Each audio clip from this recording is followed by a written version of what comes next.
Bahkan bid'ah itu malah membawa dan mendatangkan mudarat, bahaya ya untuk pelakunya, khususnya untuk agama ini. Karena dengan perbuatan bid'ah ya agama ini menjadi rusak.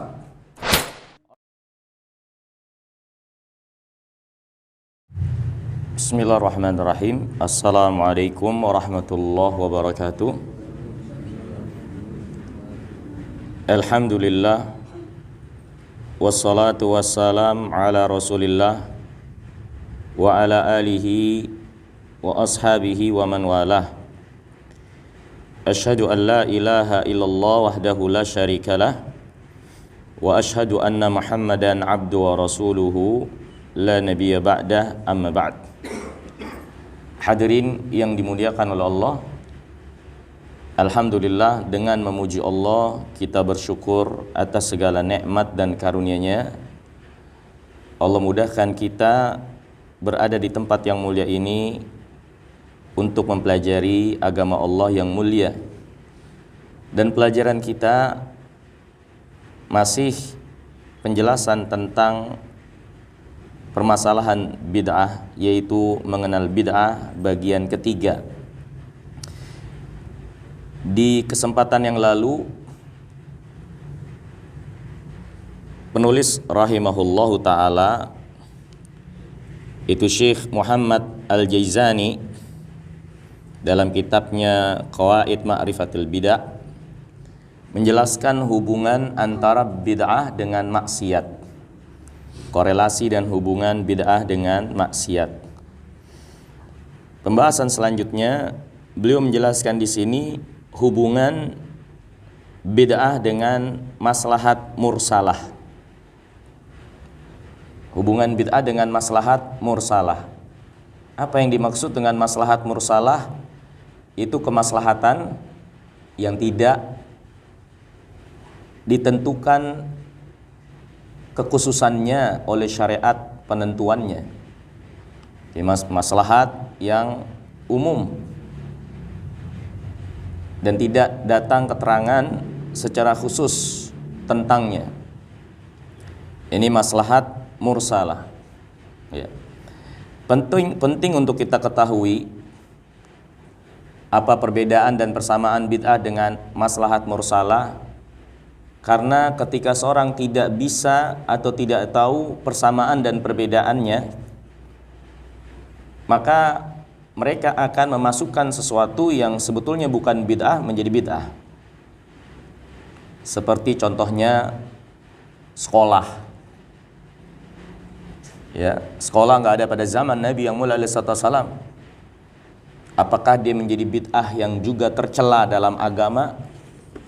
Ya, dia masuk ke dalam masalih mursalah, kemaslahatan yang kebaikannya disebutkan secara umum, tidak dengan rincian kekhususannya. Ya. Tapi apakah sekolah ini menjadi sesuatu yang baru dan tercela dalam agama? Ya. Contohnya lagi, ilmu di dalam Islam seperti ilmu nahwu, usul, ilmu ulumul Quran, ilmu usul fikih, ilmu mustalah hadis. Ini enggak ada pada zaman Nabi yang mulia alaihi salam. Apakah itu menjadi perkara bid'ah? Ya. Ketika seorang tidak mengetahui persamaan dan perbedaan antara bid'ah dan maslahat mursalah, dia akan menyatakan yang bukan bid'ah sebagai bid'ah, dan itu dijadikan sebagai alasan untuk nggak ada masalah dengan perbuatan bid'ah. Karena sejatinya ilmu-ilmu itu juga yang nggak ada pada zaman Nabi, kalian mempelajarinya, kalian mengadakannya, ya. Sehingga kenapa kalian mencela orang-orang yang berbuat bid'ah? Bukankah yang kalian lakukan dari hal-hal yang juga nggak ada pada zaman Nabi, ya, itu sama dengan bid'ah. Ya. Sekolah, kemudian ya ilmu-ilmu dalam Islam. Nah, ini hadirin yang dimuliakan oleh Allah.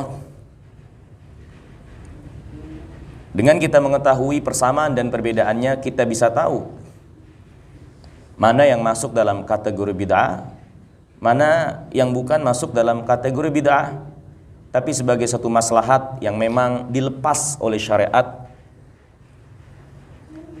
syariat untuk kita menempuh, mendapatkannya sesuai dengan apa yang menjadi kebutuhan. Ya. Sebagian orang mempermasalahkan pembagian tauhid menjadi 3. Mereka mengatakan itu adalah pembagian bid'ah. Nabi nggak pernah membagi tauhid menjadi 3. Ya. Apakah benar seperti itu? Maka ketika seorang nggak bisa membedakan antara bid'ah dan maslahat mursalah, dia terjerembab ke dalam kekeliruan dalam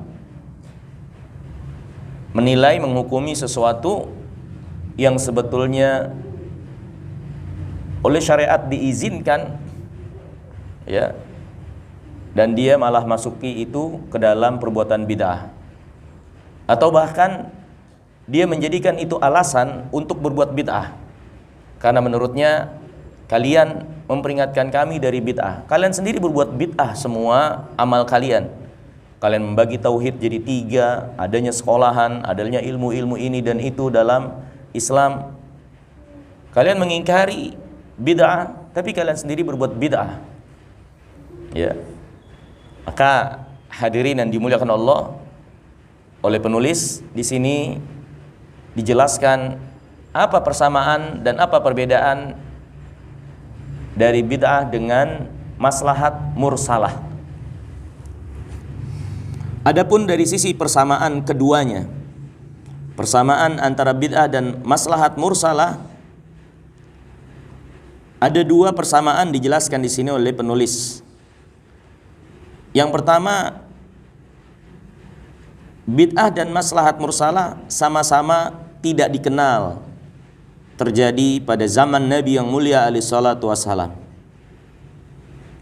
Ya. Bid'ah dan maslahat mursalah umumnya tidak pernah terjadi pada zaman Nabi SAW. Nggak ada pada zaman Nabi SAW. Ini memang persamaan. Ya. Kecuali beberapa amaliyah bid'ah yang memang sudah ada pada zaman Nabi, yang berusaha untuk dilakukan oleh sebagian orang tapi ditutup pintunya oleh Rasulullah SAW. Itu kisah 3 orang yang mendatangi rumah istri Nabi yang mulia alaihi wasallam dan bertanya bagaimana ibadah Rasulullah. Kemudian mereka menyimpulkan sendiri-sendiri untuk beribadah melampaui apa yang dilakukan oleh Rasulullah sallallahu alaihi wasallam. Dan itu perbuatan bid'ah tentunya. Tapi sedikit sekali. Ya. Walhal bid'ah dan maslahat mursalah sama-sama umumnya tidak terjadi pada zaman Nabi SAW, nggak ada. Ya. Yang kedua, bid'ah dan maslahat mursalah memiliki kesamaan, keduanya itu tidak memiliki dalil khusus, nggak punya dalil khusus yang menunjukkan itu untuk dilakukan. Kalaupun ada dalil sifatnya umum. Ya. Misal seorang melakukan atau mengada-ngada dalam melakukan puasa yang gak ada contohnya dari Nabi. Memang ada dalil tentang disyariatkannya puasa, tapi puasa seperti yang dilakukan tanpa contoh Nabi SAW, maka ini gak ada dalil khusus untuk itu. Jadi bid'ah dan maslahat mursalah mungkin punya dalil umum yang menunjukkan, tapi tidak dalil yang khusus. Ya. Ini hadirin yang dimuliakan oleh Allah. Nah, ini kesamaan antara bid'ah dan maslahat mursalah. Adapun perbedaan dari keduanya, perbedaan antara bid'ah dan maslahat mursalah yang menjadikan bid'ah itu tercela, tidak diizinkan, maslahat mursalah diizinkan oleh syariat. Ya. Yang pertama, yang membedakan antara bid'ah dengan maslahat mursalah, bid'ah itu dilakukan dalam urusan ta'abbudiyah, dalam urusan ibadah, penghambaan diri kepada Allah, dan perkara-perkara terkait khusus dengan urusan din. Ya. Berbeda dengan maslahat mursalah. Saya ulangi, bid'ah itu bedanya dengan maslahat mursalah. Bid'ah itu terjadi pada perkara ta'abbudiyah, perkara yang akal tidak memiliki ruang untuk menentukannya. Ya. Kenapa harus membaca Al-Quran di momen atau waktu-waktu tertentu? Kenapa harus melakukan sholat di momen atau waktu-waktu tertentu? Ya. Jumlah rokaat, ini kan semua di luar apa yang menjadi akal untuk bisa menentukannya. Perkara ta'abudiyah umumnya sifatnya adalah tauqifiyah. Berbeda dengan maslahat mursalah. Maslahat mursalah kalau kita perhatikan itu dapat dipahami oleh akal, kebutuhannya untuk dilakukan. Ya. Dapat dipahami oleh akal, kebutuhannya untuk dikerjakan. Contoh misalnya sekolah. Ya. Maka sekolah dengan berbagai macam tingkatannya, ilmu-ilmu yang dipelajari, tentu itu semua dengan maksud mengajarkan manusia sesuai dengan jenjang apa yang menjadi kemampuan kebutuhan mereka. Ya. Jadi secara akal dapat dipahami kenapa itu butuh untuk dilakukan. Membagi tauhid menjadi 3 itu dalam rangka memudahkan manusia untuk memahami hak Allah Subhanahu wa taala yang harus ditunaikan oleh hambanya dalam keyakinan atau perbuatan mereka. Dan itu pun ditunjukkan oleh Al-Quran dan Sunnah, walaupun tidak disebutkan secara khusus tauhid terbagi menjadi 3 dalam Al-Quran dan Sunnah. Tapi pengelompokan menjadi 3 itu tidak lain dalam rangka untuk memudahkan. Maka ini bisa dipahami kenapa itu dibutuhkan untuk dilakukan. Ya. Penulisan-penulisan pembahasan agama dalam satu kitab nggak ada pada zaman Nabi yang mulia alaihi wasallam. Tapi ditulis oleh para ulama, jelas maksud kebutuhannya memang dibutuhkan. Dikumpulkannya hadis Nabi yang mulia alaihi wasallam yang sahih dan diteliti, memang nggak ada pada zaman Nabi SAW, tapi jelas sesuatu itu memang butuh untuk diadakan. Maka ini sisi perbedaan antara bid'ah dengan maslahat mursalah. Bid'ah itu terjadi pada perkara ta'abudiyah yang akal sesungguhnya tidak memiliki tempat untuk bisa menentukannya. Akan tetapi maslahat mursalah dapat dipahami dengan mudah oleh akal yang sehat akan kebutuhan sesuatu itu dilakukan untuk kemaslahatan. Ya. Kemudian yang kedua di antara perbedaan antara bid'ah dengan maslahat mursalah, penulis mengatakan di sini tanfaridul bid'atu bi kauniha maqsuda bil qasdil awal lada ashabiha fahum fil ghalib yataqarrabun ilallah bi fi'liha wa la yahiduna anha fayab'ud jiddan an arbabil bid'ah ihdarul amal biha. Bid'ah itu dilakukan, bid'ah itu memang menjadi tujuan utama untuk dikerjakan, karena mereka menganggap amal tersebut adalah amal yang memiliki keutamaan atau harus dilakukan. Ya. Jadi amaliyah bid'ah memang menjadi tujuan utama untuk dilakukan. Berbeda dengan maslahat mursalah. Maslahat mursalah, maksud pengadaannya adalah apa yang tercipta dari pengadaannya.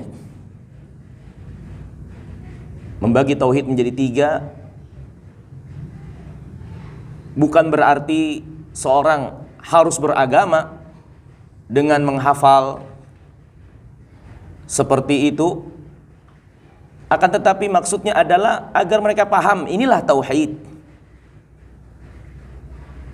yang mereka harus memenuhi terkait dengan hak Allah Subhanahu wa taala. Jadi maksud dan tujuannya bukan pembagian itu, tapi maksud dan tujuannya adalah bagaimana sesuatu itu menjadi mudah, menjadi gampang, menjadi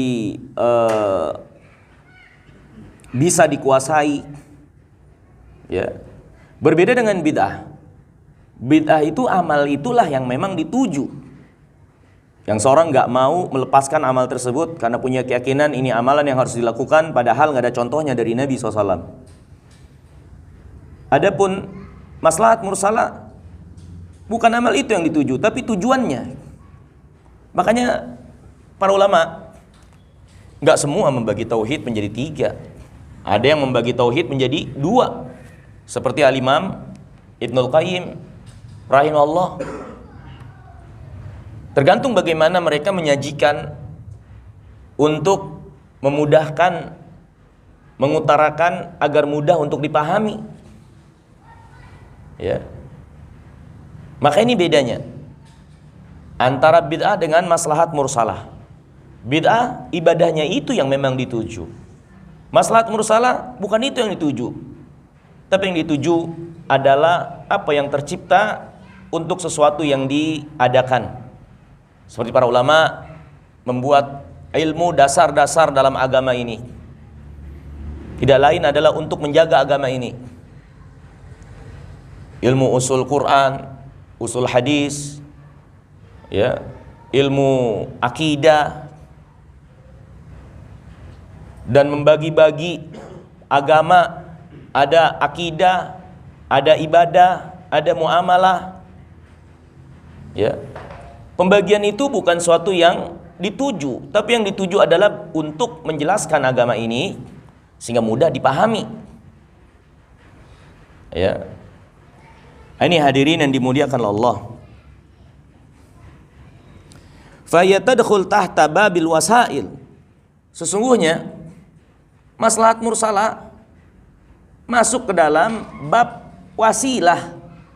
Ini hanya alat saja atau pengantar saja. Bukan suatu yang dituju, tapi wasilah saja. Ya. Adapun bid'ah, amal itu yang memang dituju. Amal itu yang ingin dilakukan. Kemudian yang ketiga, di antara perbedaan antara bid'ah dan maslahat mursalah, bid'ah itu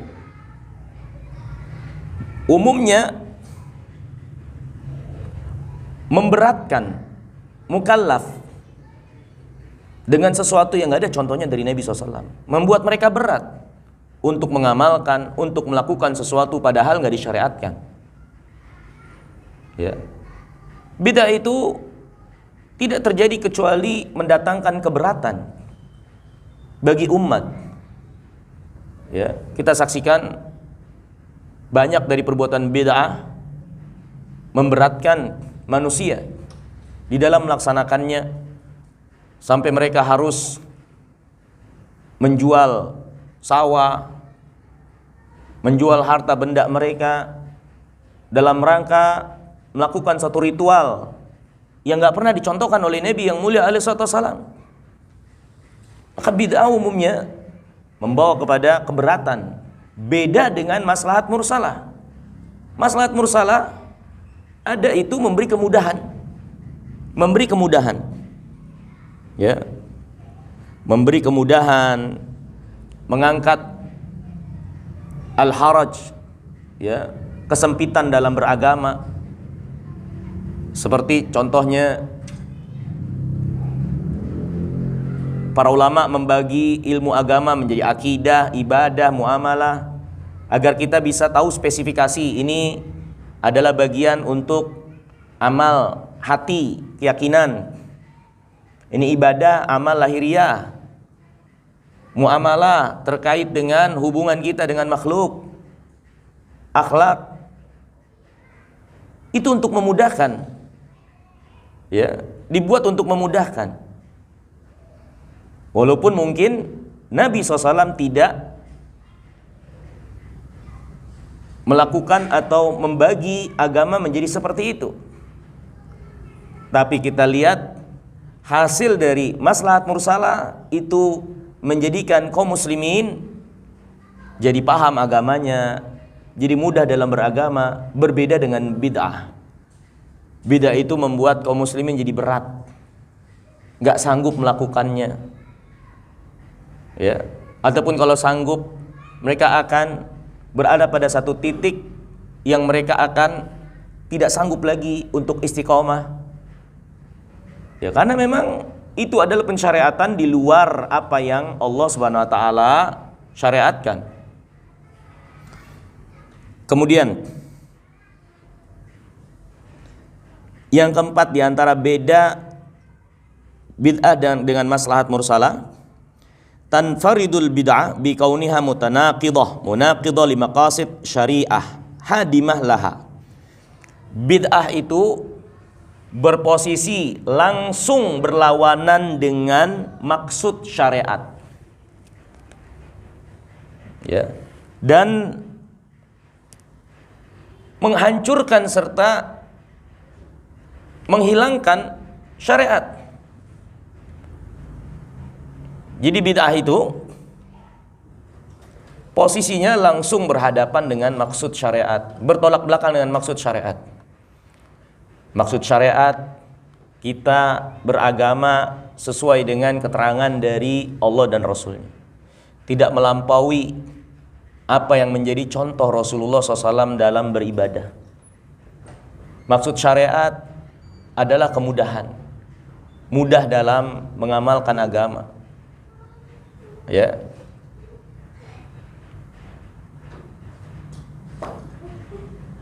Dan bid'ah bertolak belakang dengan itu. Dan biasanya tidak terjadi satu bid'ah kecuali satu sunnah Nabi SAW yang semisal dengannya ditinggalkan oleh manusia. Ditinggalkan oleh manusia. Ya, boleh kita perhatikan, tidaklah satu perbuatan bid'ah tumbuh terjadi di suatu masyarakat melainkan satu sunnah Nabi yang semisal dengan itu ditinggalkan oleh manusia. Ditinggalkan oleh manusia. Ya. Contoh misalnya sunnah Nabi SAW untuk tawaf 7 kali putaran. Terus ada orang mengada-ngada 7 kebanyakan, 5 aja. Sehingga dia mencukupkan tawaf 5. Maka akhirnya tawaf yang 7 putaran hilang dengan dilakukannya tawaf yang 5 putaran. Maka bid'ah itu berbenturan langsung dengan syariat. Makanya di awal telah dijelaskan oleh penulis, di antara definisi dari bid'ah, dia adalah lawan dari sunnah. Karena sunnah dengan bid'ah itu sesuatu yang kontradiktif. Berbeda dengan maslahat mursalah. Maslahat mursalah berjalan sesuai dengan maksud syariat dan membantu tercapainya tujuan syariat. Membagi tauhid menjadi 3 memang gak dilakukan oleh Nabi SAW. Tapi bukankah itu yang Allah jelaskan di dalam kitabnya tentang haknya untuk diesakan oleh hamba-hambanya? Maka dibagi dalam rangka memudahkan dan sampainya manusia kepada tujuan. Ya. Tadi ilmu-ilmu dalam agama ini, agama bisa jadi terpelihara. Ada ilmu mustalah hadis. Jadi bisa diketahui mana hadis yang palsu, hadis yang nggak boleh diyakini dari Nabi yang mulia alaihi wasallam. Walaupun itu nggak ada pada zaman Nabi SAW. Pelajaran bahasa Arab nggak ada pada zaman Nabi SAW. Nahwu, sorof. Tapi itu ada, tentu berkesesuaian dengan maksud syariat, sehingga seorang lebih terpelihara dan terjaga dalam memahami bahasa Arab itu sendiri. Jadi maqasid maslahat mursalah membantu, sejalan, memudahkan dan menyampaikan kepada maksud syariat. Berbeda dengan bid'ah yang langsung bertolak belakang dan kontradiktif dengan syariat. Kemudian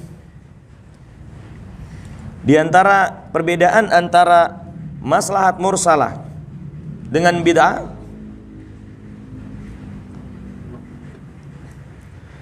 wa tanfaridu al-maslahatul mursala bi anna adama wuqu'iha fi asri nubuwah innama kana li ajli intifa al-muqtada li fi'liha aw anna al-muqtada li fi'liha qa'imun lakin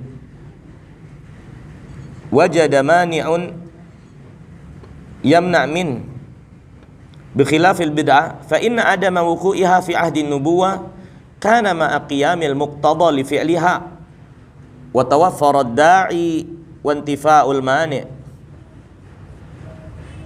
Perbedaan antara bid'ah dengan maslahat mursalah. Bid'ah tidak ada, maslahat mursalah enggak ada pada zaman Nabi karena belum dibutuhkan. Belum dibutuhkan.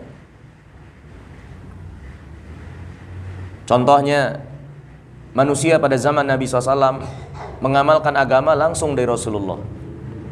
Apa yang datang dari Rasulullah mereka langsung kerjakan. Mereka yakini, mereka imani, mereka amalkan begitu mudahnya. Ya. Enggak butuh keberatan berarti. Dan memang belum diperlukan untuk membagi-bagi bagian agama menjadi akidah, ibadah, muamalah, akhlak. Ya. Karena manusia langsung mengambil agama ini dari sumbernya. Mereka amalkan, mereka yakini tanpa membeda-bedakan dari sumbernya, dari mata airnya yang murni. Seperti para ulama membuat ilmu mustalah hadis karena memang nggak dibutuhkan pada zaman Nabi SAW. Karena mereka mendapatkan hadis langsung dari Nabi dan para sahabat orang-orang yang jujur. Berbeda dengan generasi-generasi selanjutnya, dengan perkembangan Islam, banyak orang-orang yang tidak bertanggung jawab, sengaja mendusta atas nama Nabi SAW, maka dibutuhkan penelitian, cross check, siapa yang benar dan nggak benar, maka dibuatlah ilmu mustalah hadis. Ya, tentang bagaimana mengecek hadis. Dia tidak ada pada zaman Nabi, memang nggak dibutuhkan. Belum ada kebutuhan untuk pengadaannya. Berbeda dengan bid'ah. Dia nggak ada pada zaman Nabi SAW. Padahal Nabi SAW sesungguhnya butuh dan nggak ada penghalang untuk melakukannya. Tapi ketika beliau tidak lakukan, berarti itu bukan menjadi bagian syariat. Itu bukan menjadi bagian syariat. Seperti contohnya zikir-zikir ratusan ribuan kali dengan keutamaan ini dan itu yang nggak ada contohnya dari Nabi. Bukankah Rasulullah SAW bisa saja melakukan itu? Bukankah untuk keutamaan yang diyakini dengan zikir-zikir ribuan itu juga dibutuhkan oleh Rasulullah? Tapi kenapa Nabi nggak mengerjakannya? Karena memang itu bukan menjadi bagian syariat. Padahal kalau melihat dari kebutuhan, butuh juga. Ya. Maka ini diantara bedanya maslahat mursalah dengan bid'ah. Maslahat mursalah pada zaman Nabi SAW tidak menjadi sesuatu yang dibutuhkan saat itu. Karena belum menjadi suatu kebutuhan. Berbeda dengan bid'ah yang seharusnya Nabi SAW orang yang paling terdepan untuk melakukan itu kalau itu adalah kebaikan. Kalau itu memang punya keutamaan, kalau itu memang suatu keberagamaan, ibadah kepada Allah, gak mungkin Nabi SAW meninggalkan apa yang menjadi ibadah untuk dilakukan oleh umat ini untuk beliau contohkan. Gak mungkin Nabi SAW meninggalkan itu. Gak mungkin beliau alaihissalam tidak mengajarkan apa yang akan mendekatkan kepada surga dan menjauhkan dari neraka di masa beliau hidup. Padahal untuk itulah beliau memang diutus oleh Allah Subhanahu wa taala. Jadi ini bedanya. Maslahat mursalah pada zaman Nabi memang gak ada kebutuhan. Adapun bid'ah seharusnya Nabi butuh untuk lakukan itu, gak ada penghalang untuk lakukan. Tapi ketika beliau tidak melakukannya berarti itu perbuatan bid'ah. Ya. Maka ini hadirin yang dimuliakan Allah, beberapa perbedaan antara bid'ah dengan maslahat mursalah. Ya. Kita ulangi. Yang pertama di antara perbedaannya, bid'ah itu terjadi pada perkara ta'abudiyah. Adapun maslahat mursalah adalah pada perkara yang bisa dipahami oleh akal kebutuhannya dan amaliyahnya. Ya. Dan dia tidak terkait dengan perkara ta'abudiyah. Misal para ulama membagi tauhid menjadi 3. Yang menjadi maksud dan tujuan adalah bagaimana kita mentauhidkan Allah dengan baik dan benar.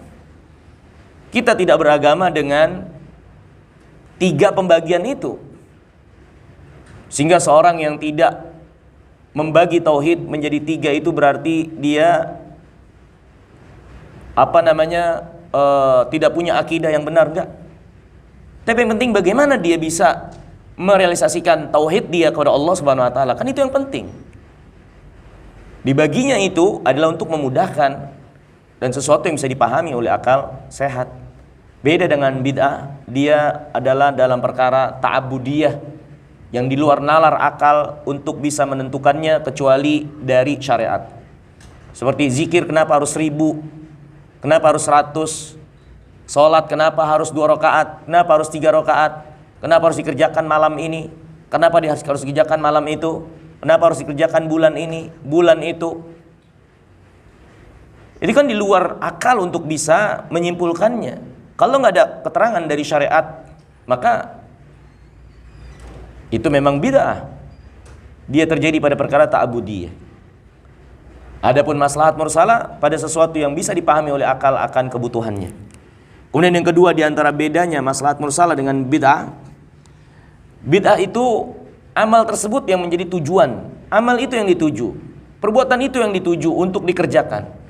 Adapun maslahat mursalah adalah dampak atau tujuan Ya, eh, yang menjadi tujuan bukannya pembagiannya, tapi bagaimana kaum muslimin bisa paham agamanya. Ya, maka maslahat mursalah tidak lebih dari sekedar wasail, wasilah saja untuk memudahkan di dalam memahami, mengamalkan agama ini. Ya. Kemudian yang ketiga, di antara beda antara bid'ah dengan maslahat mursalah, bid'ah itu terkait sikap berlebihan di dalam beragama, melakukan sesuatu yang gak disyariatkan, ya, melampaui batas dan mendatangkan keberatan. Berbeda dengan maslahat mursalah. Maslahat mursalah jelas pengadaannya adalah untuk memberi kemudahan, untuk melapangkan jalan. Bagaimana bisa mudah dalam memahami agama ini, mempraktekkan agama ini, mengamalkan agama ini. Ya. Kemudian yang keempat, di antara beda maslahat mursalah dengan bid'ah, bid'ah posisinya langsung bertolak belakang dengan maksud syariat. Bahkan bid'ah itu keberadaannya mengikis dan menghapus apa yang diajarkan oleh syariat yang harus dikerjakan, akan tetapi karena bid'ah yang ada, maka yang harus dikerjakan itu dilupakan oleh manusia. Seorang berzikir dengan menari-nari. Akhirnya sunnah Nabi SAW berzikir dengan penuh kekhusyuan, ya, dengan suara yang tidak teriak-teriak, hilang, ya. Manusia mengamalkan bid'ah. Jadi bid'ah itu mengikis dan menghapus sunnah. Dia menjadi lawan dari syariat. Berbeda dengan maslahat mursalah, maka dia adalah sesuatu yang sejalan, membantu, mensupport maksud syariat, sehingga seorang menjadi baik dalam mengamalkan agama dan mudah. Kemudian yang kelima,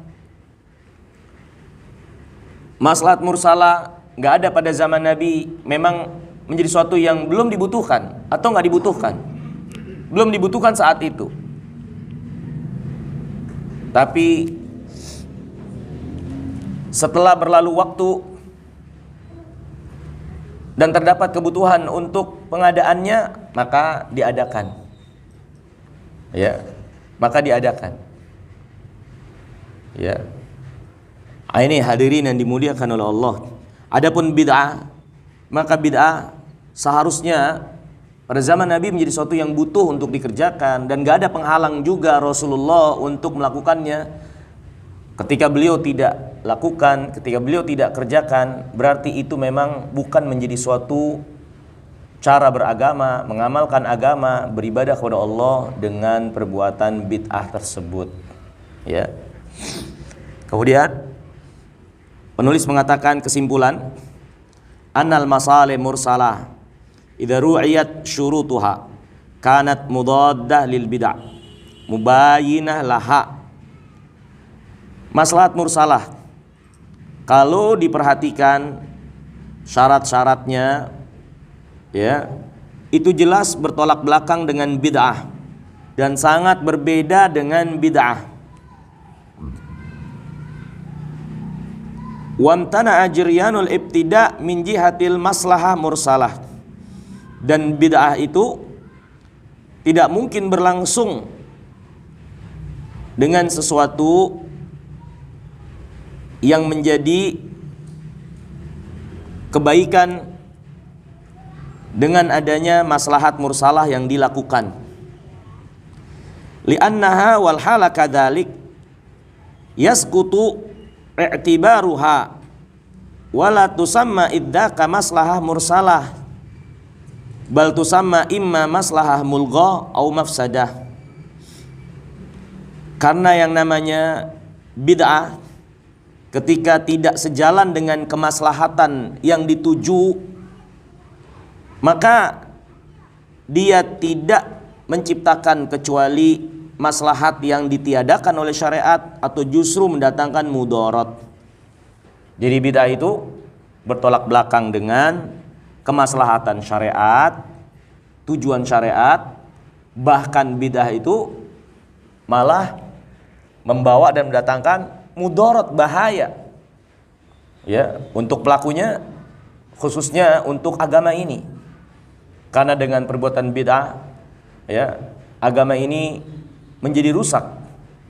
Orang-orang mengamalkan agama apa-apa yang enggak dicontohkan oleh Nabi SAW, hingga akhirnya manusia bisa untuk menyimpulkan dan mengamalkan agama semau-mau mereka, menurut apa yang menjadi kecocokan mereka, enak hati mereka, wilayah mereka, ya, dan seterusnya. Ya akhirnya nggak ada lagi agama dari Allah yang diajarkan oleh Rasulullah kecuali apa yang menjadi hawa nafsu manusia. Ya, itu keburukan daripada bid'ah yang tidak ada pada maslahat mursalah. Ya. Ini hadirin yang dimuliakan oleh Allah.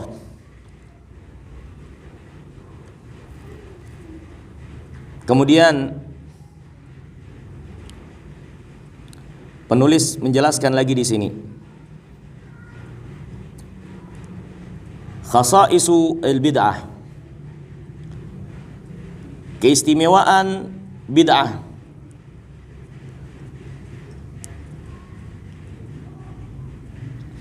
Ini perkara-perkara yang menjadi kekhususan dari perkara bid'ah, ya, dari hal-hal yang nampak serupa dan dekat dengannya. Ini ada sesuatu yang mencolok dari perbuatan bid'ah yang tidak ada pada perkara lain yang nampak serupa dengan bid'ah. Yang pertama, di antara kekhususan daripada bid'ah, annahu la yujad fi nahi anil bid'ah ghaliban dalilun khas, wa innama yastadillu ala nahi anha wal man' minha bid dalil kulli al-'am. Bahwasannya tidak ada larangan khusus mengenai satu perbuatan bid'ah. Larangan hanya datang secara umum dari berbuat bid'ah. Tapi apa perbuatan bid'ahnya? Apakah sholat? Apakah manasik? Apakah puasa? Apakah qiraatul Quran? Apakah zikir? Nggak ada keterangan khusus, dalil khusus untuk apa kekhususan bid'ah itu. Tapi dalilnya secara umum, larangan secara umum, ya, tentang terlarangnya mengada-ngada membuat sesuatu yang baru di dalam agama. Yang kedua, di antara kekhususan bid'ah, bid'ah jelas bertolak belakang dengan maksud syariat. Tadi sudah kita jelaskan, ini di antara spesifikasi keistimewaan, ya, bid'ah berbeda dari yang lainnya. Bid'ah itu benar-benar bertolak belakang dengan maksud syariat, bahkan menghancurkan syariat dan melawan syariat. Kemudian yang ketiga, bid'ah itu umumnya terjadi pada perkara yang tidak dikenal pada zaman Nabi SAW dan juga zaman sahabat radhiyallahu ta'ala anhum. Berkata Imam Ibnul Jauzi, al-bid'ah ibaratun an fi'lin lam yakun fabtudi'a. Bid'ah adalah ungkapan untuk suatu perbuatan yang dulunya nggak ada, ya. Oleh sebab itu dinamakanlah bid'ah dengan bid'ah, karena dia sesuatu yang mengada-ngada, yang belum pernah terjadi pada zaman Nabi SAW dan para sahabat.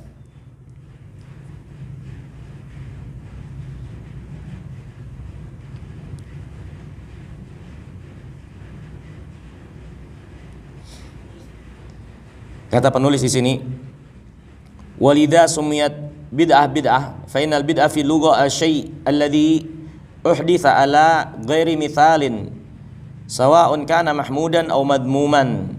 Wa min hadzal wajh atlaqa ba'du salaf lafdzul bid'ah ala kulli amrin mahmudan kana aw madmuman lam yahduth fi ahdihi sallallahu alaihi wasallam kama warada fi dzalika anil imam asy-Syafi'i. Dengan pengertian ini, ya, bid'ah adalah sesuatu yang baru. Makanya sebagian para ulama menjelaskan sesuatu yang baru itu bisa tercela, bisa terpuji, sebagaimana yang dikatakan oleh Imam Syafi'i. Tapi maksudnya adalah secara bahasa, bukan secara istilah syariat. Kemudian yang keempat, diantara kekhususan bid'ah juga, annal bid'ah musyabihah wala budda lil umuri syariah multabisah biha. Bid'ah itu menyerupai, nampak serupa dengan apa yang menjadi amalan syariat dan menjadi tandingan zikir dengan zikir-zikir yang dilakukan oleh Nabi. Nabi ada zikir, tapi ini zikirnya lain. Azan untuk Id, Nabi ada azan tapi nggak pernah azan untuk Id. Jadi bid'ah itu menyerupai syariat, ya, menyerupai syariat, tapi nggak ada contohnya dari Nabi yang mulia alaihi wasallam.